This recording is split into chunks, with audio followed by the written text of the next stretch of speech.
We must continue to mix the traditional with new and innovative methods of reminding them exactly who they are. What follows somewhat narrowly centers around the African origins of African American spoken word, primarily because that is my personal vantage point. Bayesian spoken word artist Adrian Green stated that consciousness, whether individual or collective, is an abstract concept. It is reported to flow like vapor with no discernible location within anatomy maps of the human brain. Likewise, identity is fleeting and requires constant reminders of who you have been in order to continuously define itself. Moreover, recollections of past greatness often motivate future achievement. Spoken word artists remind you who you are. It is said the ancient Ghanaian Empire had no birth record. Spoken word can stake an even greater claim to such.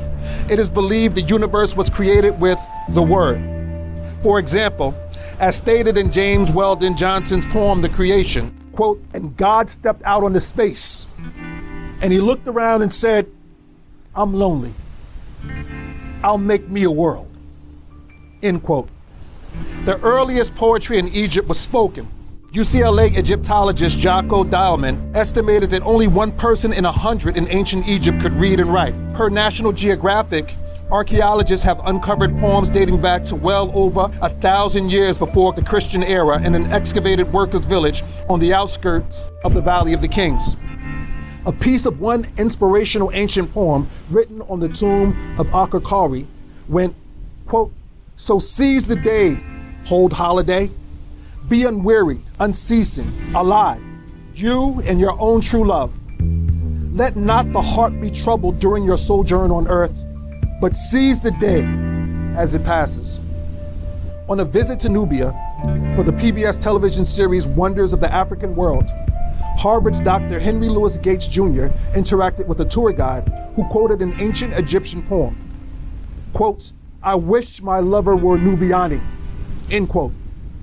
Indeed, Herodotus' histories referred to the Cushites, that is the Nubians, as the most ancient people on earth and stated that Egypt was founded from Ethiopia. Nubian civilization is arguably the world's oldest, beginning around 6000 BC in what is now the Sudan. In later years, Kush's capital city of Meroe, 800 BC to 350 AD, was home to more than 200 pyramids. According to Dr. Gates, this is more than were to be found in Egypt. Meroe originated Egypt's 25th dynasty, the largest Egyptian empire in terms of landmass since the New Kingdom. Black African pharaohs such as Kashta, Shabaka, and Pianki revived pyramid construction and were considered pious scholars and patrons of the arts of poetry, music, and storytelling.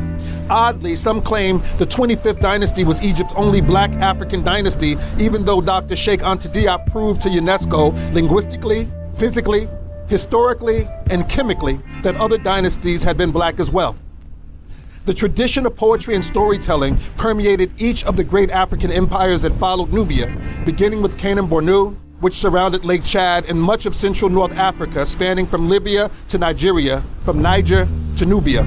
The West African Empire of Mali, which eventually supplanted the aforementioned Ghanaian Empire, was founded by Sundiata Keita and became world famous during the reign of Emperor Mansa Musa, then considered the wealthiest man alive. Imperial Mali was home to the mystical Dogon people, who somehow mapped the stars, including Sirius A and Sirius B, which is not visible to the human eye. For centuries, they did this in honor of Nomo, Nommo, the word. As an example of their astrological knowledge, the Dogon were aware of the existence of Sirius B and its 50-year elliptical orbit for hundreds of years and marked it in traditional semi-centennial celebrations. Once Western astronomers were able to validate the existence of Sirius B through the use of powerful telescopes in 1970, they began to obscure the fact that this information had been previously shared by Africans. Dogon laymen considered Nommo to be an alien race from the stars.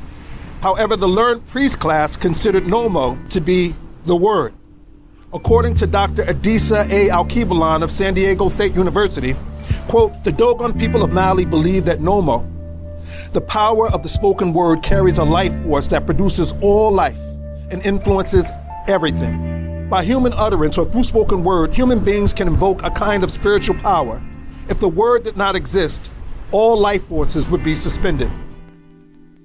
Songhai, the last ancient West African empire, was roughly the size of Mexico. Much of what remains known about it is due to a 14th century Djele named Bala Fasike. The empire housed the metropolitan cities of Timbuktu and Djene, as well as their world-renowned universities. Upon the death of Emperor Suni Ali Ber in 1492, the Songhai Empire began to decline. 1492 was also the year Ferdinand and Isabella conquered Grenada, the last Muslim and Moorish stronghold on the Iberian Peninsula, and sponsored Christopher Columbus's August 3, 1492 trip to the New World. He brought his quote-unquote personal African slave with him, and as has been argued, several others. Half a century prior to Columbus's first voyage, Portugal had established trading relations along the West African coast and began purchasing enslaved Africans. With the untimely death of Suni Ali Ber, the Portuguese were able to procure larger and larger numbers of enslaved West Africans from the interior.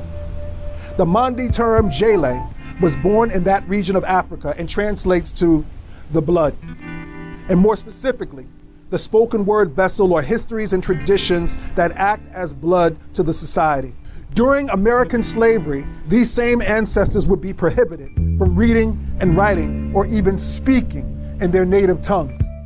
Quote, whereas the teaching of slaves to read and write has a tendency to excite dissatisfaction in their minds and to produce insurrection and rebellion, therefore, any free person who shall hereafter teach or attempt to teach any slave within the state to read or write shall be fined not less than $100, and if a person of color shall be fined, imprisoned, or whipped at the discretion of the court, not exceeding 39 lashes nor less than 20 lashes. That was a quote from the General Assembly of the state of North Carolina, Raleigh, 1831. In Latin America and the Caribbean, as early as 1512, many of our ancestors escaped slavery and formed independent settlements, pejoratively referred to as maroon colonies. In fact, a Haitian maroon named Boukman, well-versed in African spoken traditions, along with Jean-Jacques Dessalines and Toussaint Louverture, defeated Napoleon in the Haitian Revolution 1804, after causing him to sell France's territory in North America as the Louisiana Purchase to help fund the war. Independent maroon settlements occurred primarily in places where African languages, culture, drums, and religion had not been stringently forbidden by enslavers, such as had been the case in the United States. Still, independent African colonies begun by American escaped slaves were documented, including the Black Seminoles of Florida, colonies on the shores of Lake Borgne and Lake Pontchartrain in Louisiana, and the Great Dismal Swamp in North Carolina and Virginia. In 1760, Jupiter Harmon would become known as America's, quote, first black poet, end quote. Although it is obvious that many Africans brought to the Americas in the nearly 300 years prior to Mr. Harmon were Djeles. In 1773, an enslaved Senegalese woman named Phyllis Wheatley would become the first African American to publish a book of poetry. In the 19th century, Francis Harper became a well-known poet and abolitionist. In the mid-1800s, an enslaved man named George Moses Horton, self-proclaimed as, quote, the colored bard of North Carolina, end quote, penned 2 tomes of poetry with the not-to-be-realized hope of using the proceeds to purchase his freedom. The New Negro movement, which would later be called the Harlem Renaissance, was considered to be a rebirth of African American arts. It began sometime around 1918 and continued on until the mid-1930s. The players included such well-known luminaries as Gene Toomer, Alan Locke, and Countee Cullen. The jazz-influenced spoken word of Langston Hughes, who became the first African American to support himself from his writing, disturbed the academic Countee Cullen, who preferred more structured poetry. Jamaica's Claude McKay was also known for his Caribbean-influenced lyrical poetry. His poem, If We Must Die, became world famous and was reportedly quoted many years later by Winston Churchill during World War I. In true Djele spirit, Langston Hughes' good friend, anthropologist and author Zora Neale Hurston is known to have traveled across Florida, Georgia, the Caribbean, and Honduras between the 1920s and 1950s, collecting Black folktales and becoming an authoritative repository of African lore and traditions. In the 1950s, Gwendolyn Brooks' poem Annie Island made her the first African American to win a Pulitzer Prize. In the late 1950s, Everett Leroy Jones, later known as Amiri Baraka, emerged as a beat poet along with Frank O'Hara, Jack Kerouac, and Allen Ginsberg, as well as a few others. Following the death of Malcolm X in 1965, Baraka founded BARTS, the Black Arts Repertory Theater School in Harlem. This was the beginning of the Black Arts movement, which included Sonia Sanchez, Marvin Jackman, who became Marvin X, Nikki Giovanni, Don L. Lee, later known as Haki Mahabudi, Harold Cruz, Ed Bullens, and others. In the 1960s, a Gambian Djele gave Alex Haley, the author of Roots, an oral account of 7 previous generations of Mandinka tribal history, which corresponded with his own family's passed down oral account of their first American ancestor, whom they referred to as the African. In 1968, the legendary Last Poets were founded in New York City, and in 1969, the Watts Prophets from Los Angeles released their first LP entitled The Black Voices on the Streets of Watts. In 1970, a Bronx street poet named Gil Scott-Heron released the percussive spoken word album Small Talk on 125th and Lenox. This brings us to the bridging point where my generation of Djeles coexists and interacts with our contemporary elders. I and several others have learned from, performed with, and personally paid homage to many of the Djeles listed in the last few paragraphs. Once, I gave up a first-class seat to one of them because she helped create the path that I walk upon, among other respectful reasons. It was my honor. As is our tradition, I have asked many of them for permission to speak. We now live in a world of rapid technology, where our elders required sponsorship, publishers, and record companies. We are now able to publish, record, and promote ourselves independently.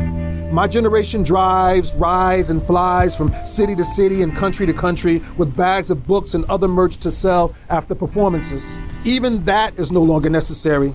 Today, it is possible for everything to be done virtually, digitally, and remotely.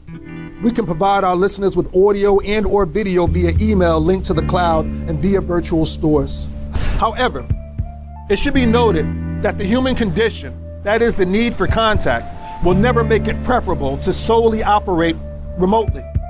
Just as shopping malls are somewhat outmoded but persist to coexist with internet retailers, today's Djeles must find the blend of personable live experiences apart from our evolving use of digital files and cloud providers. In the end, it is all about the people. We are their blood. We are their blood. And as such, we must continue to mix the traditional with new and innovative methods of reminding them exactly who they are.